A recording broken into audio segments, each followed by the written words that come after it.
কুষ্টিয়ার কুমারখালীর Nova private ক্লিনিকে ভুল অপারেশনে 5 দিনের ব্যবধানে 2 প্রসূতির মৃত্যু হয়েছে। 18 ও 22 তারিখে সিজারিয়ান অপারেশনে 2 প্রসূতির মৃত্যু হয়। শুক্রবার মরদেহ নিয়ে মৃতের স্বজনরা নোভা ক্লিনিকের মালিকের বিচার দাবি করেন। ক্লিনিকের মালিক বদরউদ্দিন পলাতক রয়েছেন বলে জানা গেছে। ক্লিনিক স্থায়ী সিলগালা করা হয়েছে।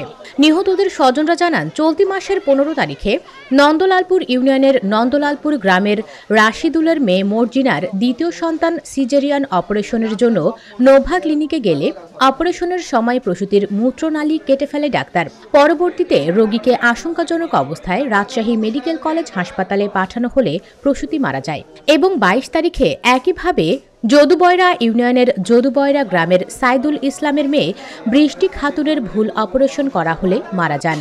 রোগীর স্বজনরা ক্লিনিক মালিক বদরউদ্দিনের বিচার দাবি করেছেন।